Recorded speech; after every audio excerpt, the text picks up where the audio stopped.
Welcome to another episode of FTU Life After the Military. Name's Tony Rodriguez. Hey, thanks for tuning in today. This is the second part of my discussion with Eddie, and I hope you enjoy it, and I hope you all have a good day. Very few. James, would love to have him on here once he retires, because I don't want to get him in trouble. Yeah.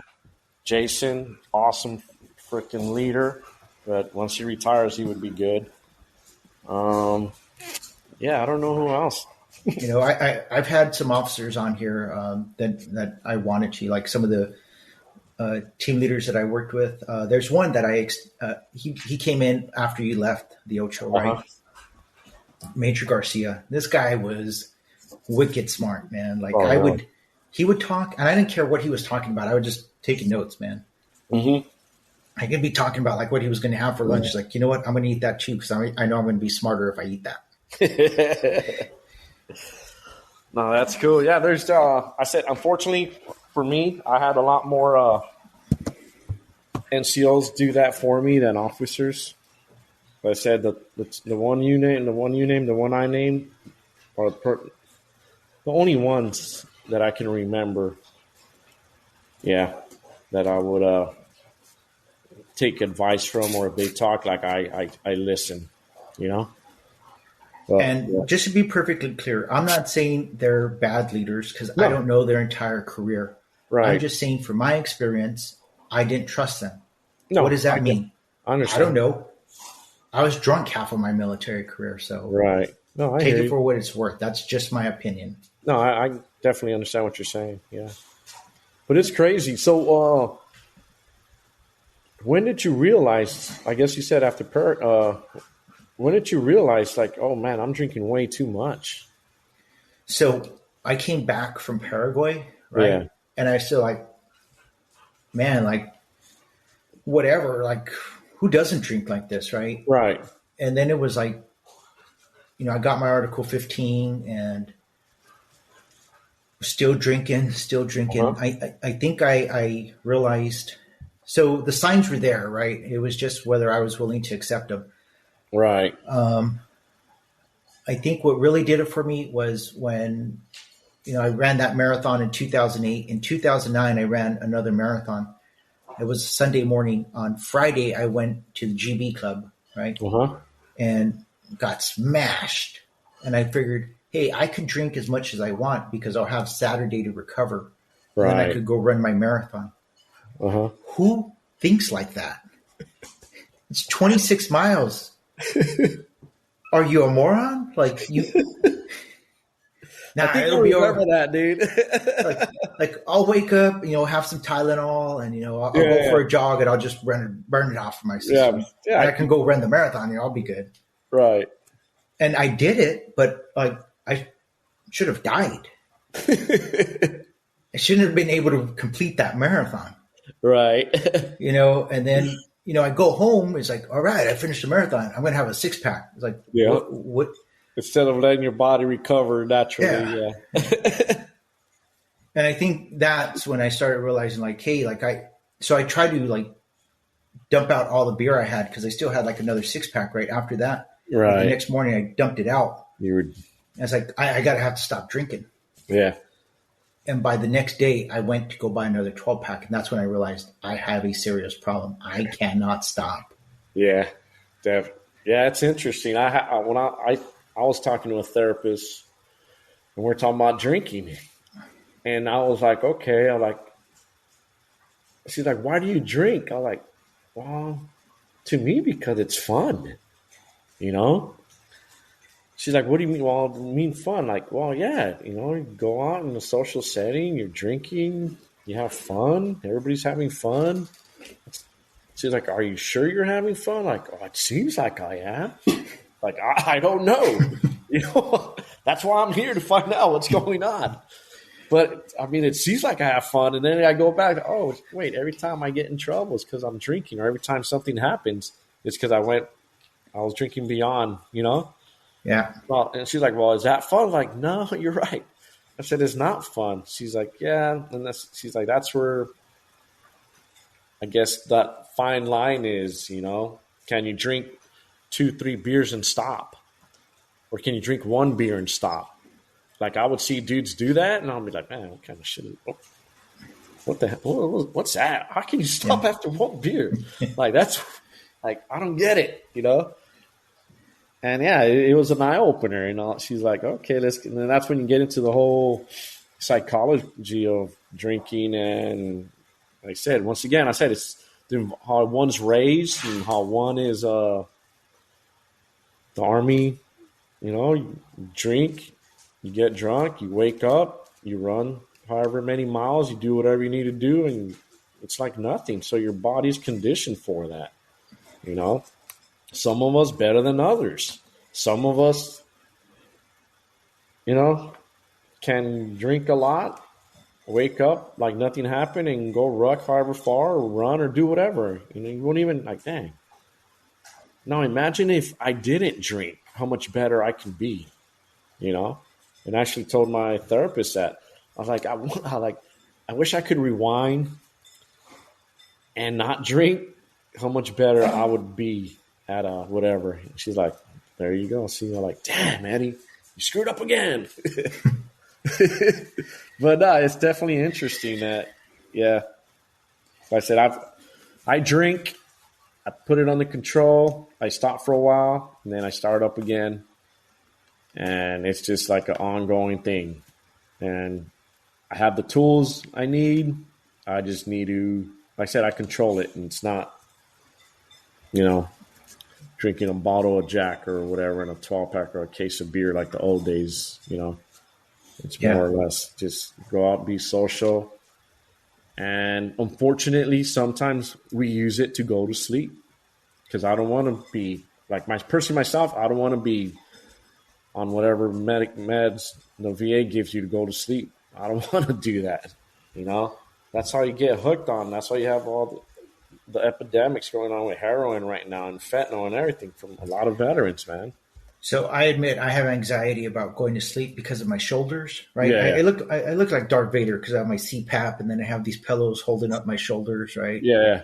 So I take ZQL so I can go to sleep. Oh, okay. But that's it. I'm not going any higher than that. Yeah. And, you know, I can at least get about 4 good solid hours of sleep. Yeah. So I'll tell you a quick story about my sleep study. I had 2 done, one while I was on active duty and then the one by the VA, which I passed. Not sure how, but I passed. So I went and got the sleep study done while I was still on active duty. And the doctor came back with the results. And after a while, you go back, get your results. And they're like, hey, you know, you passed. I'm like, how can I pass if I can't sleep at night? Like, I toss and turn. My mind's constantly going. I wake up. I'm tired when I wake up. She's like, oh, well, here. She prescribed me 2 different medications. And I'm like, okay, I'll try it. So one I was supposed to take around 7:30. And that was to start winding my mind down. And the other one I would take at bedtime when I actually went to bed. So I did that the first time, and I woke up like with a pretty bad hangover. And I was like, what the hell? And I didn't drink. I was like, wait a minute. I'm like, I said, oh, maybe it's the new medication, whatever. But like, but this is like, and I woke up foggy. I was like, man, it's not cool. So I'm like, well, let me try it one more time. So I tried it, you know, because your body's supposed to build up for anything, just like anything else. But yeah, I was waking up with hangovers. So I'm like, if I'm going to wake up with a hangover, I want to do it with liquor or beer in a social center and have fun, not with this crap. So I didn't take it. And I'm like, why? Yeah, I don't know, you know. And to this day, I'm like, okay, I can fall asleep if I'm really tired, but I'll sleep like a good solid sleep, a couple hours, you know. I've tried CBD. It works, the full spectrum one, but then your body gets used to that, so you want more of it. So I'm like, nah, it's not for me, you know. Yeah. I don't know what else. Smoke marijuana. Does that make you sleep? Yeah, for a couple hours, you know. Then you wake up again. It's just... In my opinion, it's just getting down to see what's going up with the brain and getting the help you need, getting the tools, you know, from whoever, and talking to dudes like you and I have civilian friends now, and they talk about their stuff freely. I'm like, man, that's crazy. You know, like, I don't want to know about all those problems. It's like, there should be a filter, but civilians don't have that, man. And sometimes it's on my brain. I'm like, man, you sound like a little girl, man. Stop. You know, in the Army, we don't, you know, and I'll tell, like, hey, man, in the Army, we don't talk about that stuff, dude. You're like, oh, really? Like, no. I said, I feel uncomfortable because you're telling me too much. But you know what I discovered? Talking about it helps. You know, you get it off your chest. You get it out just from you holding it in, you know. And I discovered I did have anxiety, which I was like, oh, that's what that was. I didn't know that's what it was. I thought I was just going to, you know, it was just going, something was wrong with my body and my heart. I was like, I always joke around. I thought I was Sanford and Sons. It's the big one. I'm gone. I'm gone. You know, but it wasn't. My heart's perfectly fine, man. The doctor's like, dude, your heart's strong and good. I'm like, then why do I feel like that? Like, oh, you probably go see. You know, that's why mental health is so important, man. Got to talk about it. Talk to veterans about it, you know, and discuss it. And yeah, it's important. And I know I still feel sometimes where I'm like, I don't need to talk to anyone about this, you know, but I feel it. I feel the monkey on my back creeping. You know, when I do talk to someone about it, I feel like the tension's gone, you know, and it's released. So my drinking, you know, that time that we had in Charlie 97th, that was like, again, that was the best time of my career, right? And so when I was booted out, now I didn't have you guys anymore, so I couldn't drink with you, right? And so found that I was drinking by myself, and you know, I realized I had a problem. Drew stuck his neck out for me to give me a chance in Bravo Company, right? And that's when my first of many trips down to Guyana. Yeah. But I was still drinking, and I realized, well, I can't let him down, right? So I'd buy a bottle of Grey Goose. Yeah. And I'd put it underneath my desk, and I would lock the door. And when we would get home, I'd lock it, you know, take some cranberry juice upstairs, and I would just drink that bottle of Grey Goose. Yeah. To make sure that I didn't go out, and I would give the keys to somebody else. Like, here you go, keep the keys, man. And I would just stay in the room. It's like, I'll see you in the morning. Yeah. And, but because you guys weren't there, because I didn't really have any friends, because I was ostracized. Yeah. It's like, well, there's no fun in drinking anymore. Right. And so it took a while for me, you know, I'd get on the wagon, fall off, get on, fall off, get on, fall off. And finally in 2015, it's like, I just don't want to drink. Like it took that long for it to finally get out of my system. Right. But it was a lot of trial and errors. And now it's just like, I remember the hangovers. It's like, why would I want to feel like that? Exactly. If I'm going to damage my body, I want to, you know, go eat some fat pills, you know, go eat some cake or something. Krispy Kreme, dude. Yeah. No, I hear you. That's, I stopped drinking for almost a year, and I just loved the feeling of not waking up with the hangover on a Friday night or a Friday morning, Saturday morning, Sunday morning, you know. Yeah. It felt great. And then when I started drinking again socially, I was like, God darn it, man. Like, why do I do this to myself? You know? Like, oh, that's right. Because I went to this, you know, get together. I hung out, met some people at a bar, you know, and I have 3-4 IPAs, which are a lot more stronger than, you know, light beer, regular Budweiser, whatever, you know. Like, dang. And then the older you get, the harder it is to recover, man. Yeah. You know, and the worse you feel the next day. And you're like, oh. But, yeah, it's interesting. It's that one. Yeah. We all got to find our niche. I want to finally say that's enough is enough, you know.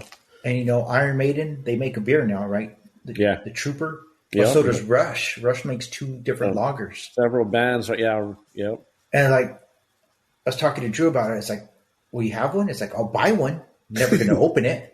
It's going to sit there on my shelf. Yeah.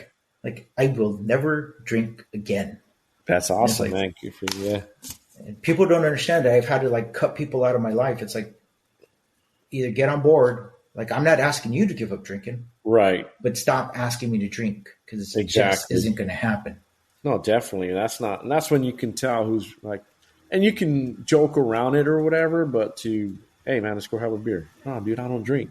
Hey man, let's go have a beer. Oh, hey, come on, meet me at whatever, Hooters or meet me at Max or wherever. Let's go drink some beer. Like, nah, dude, I don't drink. Or even like people now, they know I don't, like during the week, I don't really go out. I'm not going to go to the bar. Once in a while, we'll do it and we'll go have a couple drinks. But before, they're like, hey, dude, you coming out? I'm like, no, man. It's a school night. I'm like, you don't go to school. I just call it that because I don't want to drink. you know? Exactly, because it's like I'm 48 and I have people Right. telling me, come on, be cool. It's like, what is this, high school? Yeah, exactly. I haven't had a drink in like 7-8 years, but now Exactly. because you said be cool, now I'm going to do it. So, Come on, yeah, man. that's ridiculous, man. Yeah, yeah, it's interesting. I don't even know why they would say that. Be cool, have a beer. Okay.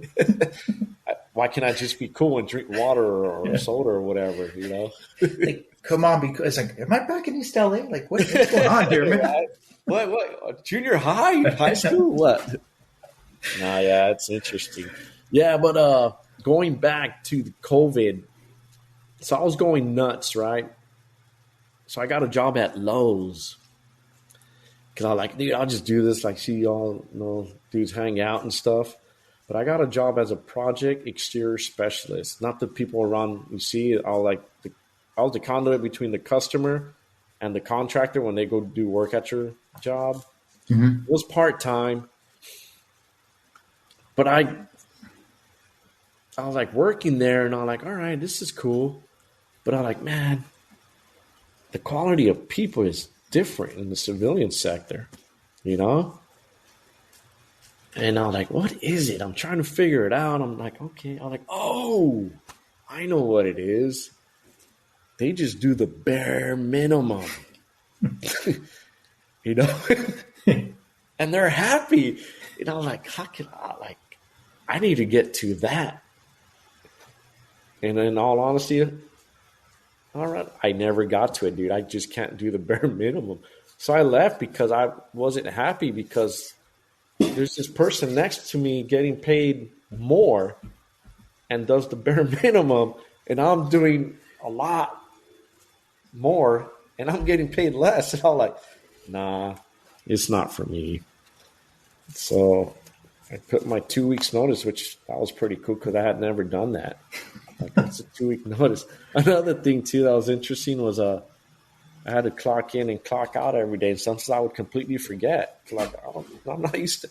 I'm like, why can't I just show up and you see me here, and then I'll leave when it's my time. And I usually left a little after, and they're like, no, you got to clock in. That's how you get paid. I was like, yeah, but you can. Anyways, yeah, it was weird, man. And then I found out you can be 15 minutes late and it doesn't count against you. I was like, oh my God, I was like an E4, dude. You just gave me 15 minutes of extra time. I can wake up late. So instead of waking up at 7:30 in the morning, I could wake up at 7:45 and be 15 minutes late. Because I was showing up, 20 minutes, half hour before. They're like, you can't clock in. You're like, oh, damn it. Like, I'm already here. They're like, well, you can't start work until you're like, oh. So go wait in my truck. But yeah, that was pretty cool. I found out I can be 15 minutes. I could clock in 15 minutes late. I was like, how sweet is that? And nothing happens to you. I was like, that's pretty cool. So I work up at Fort Bragg, right? Uh-huh. And like the first month I was there, because I'm a contractor, right? So, right. You're a contractor now. So yeah, we'll set up your accounts eventually, whenever we get around to it. Right. And so like the first month, I'm like, man, I'm going to be fired because I'm not doing a whole lot. Yeah. And my stress was like high. Yeah. And my boss is like, what's going on? It's like, are you going to fire me? If you're going to fire me, just let me know, and I'll leave. Like, no hard feelings. He's like, oh, relax. Like, you're not in the Army anymore. He was Yeah. actually in the Army. He was an officer. He got out like at 10 years as a senior Yeah. captain. He was going to make major, but he's like, I'm moving on. Probably the best boss I could have asked for after the Oh, military. He's nice. Yeah. yeah, first sergeant, don't worry about it. He's like, you're good. Like, I'll tell you if there's something wrong. Yeah. But every day I was like, man, I'm coming home telling my wife I'm going to be fired. Yeah. Like, I'm doing something wrong. Like, nobody's telling me what to do. Like, he's like, you teach soldiers, they haven't put in a request. How can you teach them if they haven't requested anything? Right. But I was just like so used to doing stupid stuff like, hey, make sure the grass is go mow the grass, go Right. mop, go move Yeah. rocks, go do anything else, right? Yeah. I was like, no, just do research, read some books, just do your job. That's it. Just my job. Yeah, that's what we're paying you for, to do just your job. Just your job. Don't worry about anything else but your, yep. It's hard. It's hard to get used to. It's very difficult to get used to. Like, oh, you mean just, so you're saying just do what's in front of me and that's it. Like, yeah, however long it takes. I'm like, oh, okay. Yeah, it's weird. It's a definitely an adjustment. Definitely. I didn't think I would have that. Because remember, I had a 10-year break in service. Yeah. So, but I did. I was like, whoa, this is weird. Like, dang. Yeah, it was definitely how to adjust to that. A couple other little things there, how to adjust. And just the best thing that I did, in all honesty, was I let go of the Army, let go of that was my previous career. And even when I meet people now, we're like, "Oh, what are you doing?" I tell them what I do, and they're like, "Oh, okay, what you do before?" They're like, "Oh, I retired out of the Army." Like, "Oh, okay," they're like, "Oh, they want to get into it." Like, "Yeah, stop." That's it. And they're like, "All right, that's it." And just that's, in my opinion, that's the best thing one can do when they transition out or retire out of the military. Period, is just let it go.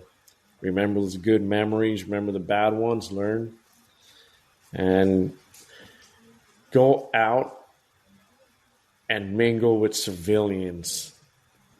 Stop. There's people that get caught up and just stay in contact with their Army buds, That's good, but get a new set of friends, civilians, because they talk about different stuff.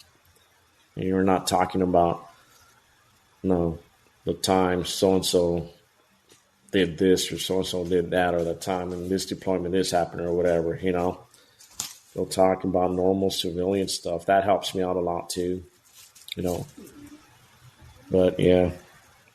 So for me, I found after that first month, I got real used to, we work from 8 to 4. I show up at 7:59 and I'm out at 4:00. Yeah.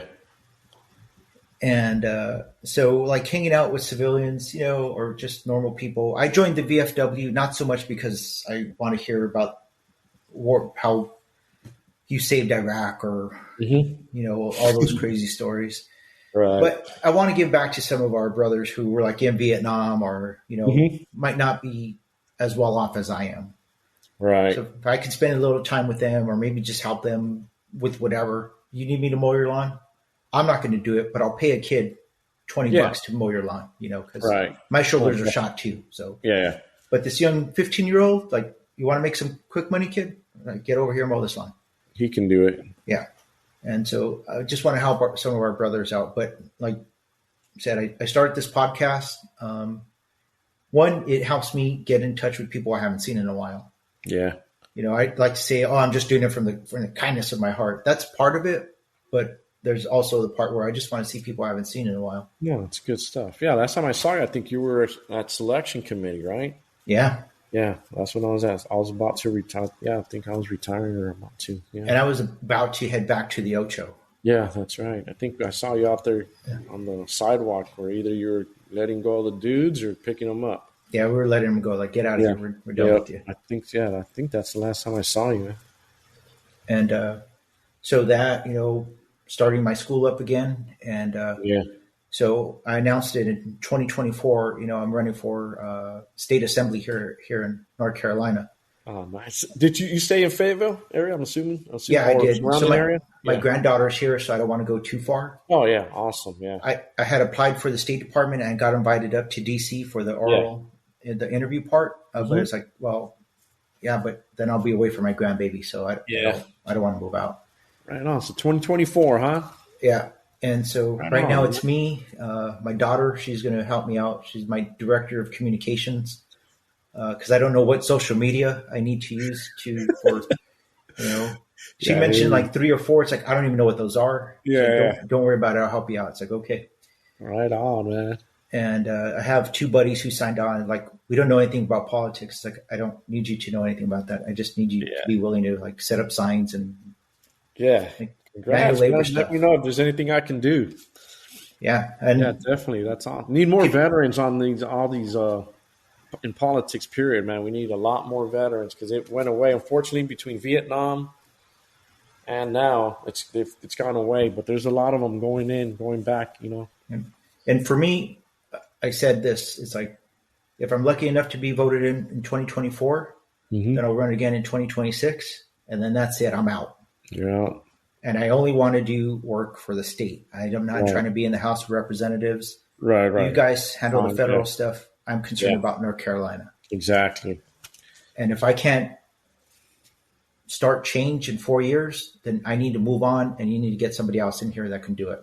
Right. No, that's a good platform, man. Hell yeah, So- dude. I'll support definitely. Dude, let me know what I can do. I'm down here in Wilmington, so but I'll drive up to 2 hours, put signs up, go to rallies or whatever.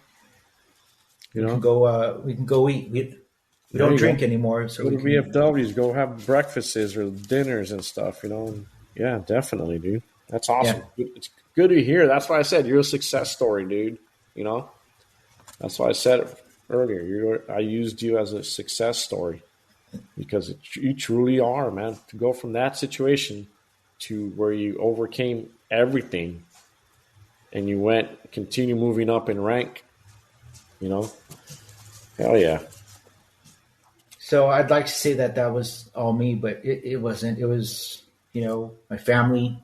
Mm-hmm. What is that? Dom Toretta. I don't have friends. I have family. Right. Right. Basically, the people that I've had on here, like I consider them family. Everybody in Charlie 97th, man. That was like my family. Definitely. It'd be good to get a reunion going because I haven't heard or I forgot a lot of people that were in it, to be honest with you, man. Yeah. So I had Nicholson on here. I don't know if you heard his No, Nicholson. Horsehead Rob, yeah. Oh, okay. Horsehead Rob. I lost touch with that dude. Oh, man. Years, like over 10 years ago. Yeah, so he's doing well. He's out in Germany now, so Oh, right. Really? he got a GS job out there. And Oh, he retired out there? yeah, Or so he got out? retired here at Fort Bragg and then got okay. a GS job here Uh-huh. and applied for a GS job in Germany. And when they accepted him for that one, he just moved out there. Oh, wow. Yeah, that's pretty cool. Good for He him. was saying that he felt bad because he accepted the one here at Fort Bragg. It's like we're not in the Army anymore, dude. Dude, it's up to you. Yeah, you're not. You an don't army. owe anybody anything. Choose. I call it quality of life. Yeah. Choose what makes you happy and what you want to do. You're right. You're not in the Army anymore, man. I accepted a job somewhere else before this one, right? Just verbally, and they were paying me significantly less, and I was going to have to drive farther. Yeah. But it was a job I wanted, Mm-hmm. and I had already accepted it. So I talked to Drew, and he had to explain to me, it's like, you're not in anymore. Like, Yeah. You didn't swear an oath to anybody. Yeah. You can change your mind. Definitely. And I'm glad I did. I was offered 2 jobs at Fort Bragg. One as a contractor for Northrop Grumman, the other one at Swick for making decent money. And I said I turned them down both because in my mindset I needed to get away from that environment in order to, like I said, I had to do that in order to let go of that career.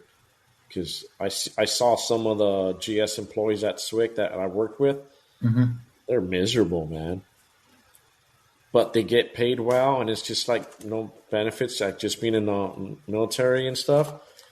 and that's where they're at. They're kind of stuck, in other words, Yeah. because they receive their retirement plus the GS whatever. They get really good money, so now they have these mortgages outrageous, all these toys, annual vacations with the family, but they were miserable. They hated working there, you know. So I was like, no, I don't want to work here. You want to hire me? Like, no. I'm like, I look at you guys. You guys look miserable, man. They're like, it's not that bad. I'm like, it is. You're 55 and you look like you're 85. Exactly. Like, you've been retired 10 years. Why do you look like you're in your late 60s or you're in your 60s? And then the contracting job was awesome, doing good, training. But I'm just like, I just moved down here to Wilmington. I got the beach. I got a lot of stuff. I ride my bike around the neighborhood, the town, I don't have that up there. Yeah. I got to go to Max Speed Shop. Here I can drive around. I get on my bike and I can go to multiple restaurants, downtown area, the beach. So this contract was just redone. So it's a 9-year contract. So I'm hoping to just do the complete 9 years. Yeah. And then I'm retiring to Yap. There you go. And everybody asks, where's Yap? It's like, that's why I'm moving out there, because nobody knows where it is. Nobody knows where it's at, man. I know where it is, and that's all that matters. Exactly, man. That's the way. I'm eventually going to end up in the mountains somewhere by myself. Like, well, that's pretty sad. Like, no, honestly, it's not, man. To me, it sounds great. But yeah, it's crazy. It's definitely crazy, man. We're going on about an hour and 10 minutes. Oh, wow. Time flies, man. So, no, that's good. That's fine. This will be a 2-parter. All right. But before we end this episode, are there any businesses that you might want to promote or any shout outs that you want to give? No, man. Just, hey, Charlie, you call it 97. I just call it Charlie Company because I went through all phases of Charlie Company. Let's see if we can get a reunion or some type of, from that era. After I left, I don't really care. So, but yeah, that would be great, man. And just to all, hey, you're doing a great job with this podcast. I believe it will help a ton of people that are still active duty or even veterans like you and I that maybe don't know about stuff going on, or maybe they want to talk about what's going on with them inside, and hearing us, and I'm sure other people you've had on also talk about mental health and taking care of your body and your health and your mind, man. I think it's great, and I think you're doing awesome. Yeah, so for me, I want to give a shout out to my daughter. She's, pretty quiet, but she had to deal with my my insanity and my drinking for the better part of her life. Right. And she came. I see the strength of my parents, the strength that they had, and just their kindness and their loving. And fortunately, she has that, and she didn't pick up any of my insanity traits. Right. So Ashley, you're my hero. You're my champion. So I wanted to give a shout out to her. Oh, right on, man. Good for her. Yeah. Awesome. And so with that, I want to let everyone know that wherever you can find a podcast, I'm on there. On the Samsung only app. I didn't even know it existed, but I'm on there too. Amazon Music, Podbean, Podchaser, you name it. Apple iTunes, Apple Podcasts, I should say, and what is that? Spotify. I'm everywhere. If you can find a podcast, I'm on it. All right. And also YouTube. I'm also on YouTube now. For veterans out there, if you were in Vietnam or the Gulf War, or just veterans of any periods, if any Korean veterans are out there, or World War II, if you're still out there, DM me on Twitter. You can email me at arantoniorodriguez98@gmail.com, or message me through Facebook. And I'd love to have you on here and just tell your story, how you transitioned out. Again, transition isn't just, a year out. It could be a year, 5 years, 10 years, 20 years, the remainder of your life. So I'd love to hear what you have to say, and I'm sure all of our brothers and sisters would like to hear what you have to say because you are important and you have something to say. So with that, again, please take care of your physical and your mental health. You are important. You are special. You have something to offer. Okay. As always, zot, zot, zot, and roll tide.